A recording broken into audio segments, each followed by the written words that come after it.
Hey, quick video update. Last 2 days of 2020. I guess we're December 28th. Can you believe it? This is the year, right? Or was by the time you see this. Well, let's just talk about where we're at right now and moving forward. We've been through some ordeal, collectively, consciously, whether you're part of a family or community or an enterprise that was challenged this year. Hopefully you survived, got by. And COVID's in our past, and we've learned from this. But oh my gosh, what leadership. 2020 is over. Let's hope for a better year, new year. Okay, so on to contextual stuff here.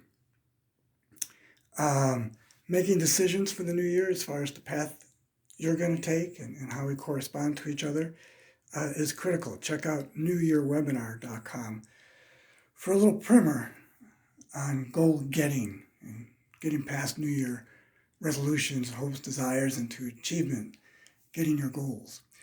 newyearwebinar.com. And if nothing else, take the New Year survey. That's right, newyearsurvey.com. What to do about all this and that. All right, well, as we make our way forward, we have to sort of decide now, what's it going to be? What are the conditions, the terms, that needs to be talked about in order to move forward, to have an agreement with yourself, whether you do any type of personal growth, exercise, seminars, webinars, newyearwebinar.com, or, have a shrink, a guru, a coach, belong part of a group, a spiritual community, exploring this dimension and having a practice is a key thing in evolving the dream and moving forward, if you get what I mean.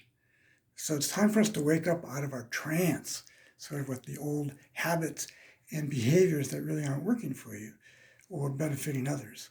So we become a bit more clear, and with this inner standing, there is a practice. How does that practice show up for you? I talk about things in an ultra being perspective. What if we could be at our best? We've evolved our consciousness and our capability, right? And so we're living on this higher vibe level, higher, more enlightened, something more attuned, channeled and grooved in, plugged in, right, to source, and able to express it in this way. Well, this would be this type of level of mastery. And until we have this correspondence with each other, or at least have this practice so we can involve it and sort of move things along, because it's now part of a conscious collective that's becoming a bit more, right, conscious and enlightened. These things are put into practice. But without a practice, it's sort of just bumping into the wall and getting into one thing to another. And before you know it, you're out the door, right? So let's have things evolved a bit more into the way that you would see things as the formula, right? The formula, the core source tap in. Like E equals MC squared, right? Or be the change, right? E equals MC squared being Einstein, and you be the change, Gandhi. Jivamukti, which is coming from source, and basically just says the formula would be you be E3. You be E3. What does that stand for? That's the formula, if there would be anything, right? This would be it. You be E3. The U in the B stands for ultra being. This ultra being capability, right? The pinnacle of the pyramid, the peak in Maslow's, hierarchy of needs is what? Self-actualization.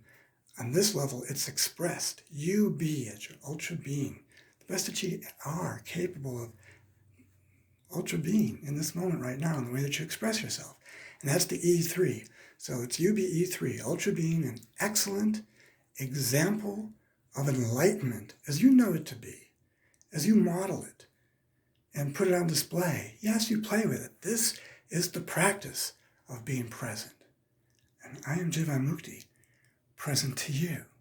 Jivamukti.org is something that would be my new evolved moniker, identity, played out on this level, practicing this higher level of awareness, I-awareness, being I-aware of the TWA, the flight you take every day, TWA, thoughts, words, and actions.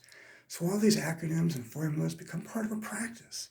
So we're a bit more aware of our thoughts, which rather than the thought having you, you're riding it by choice, having it or not, being empty, living a bit more in the gap, but yet a knowingness.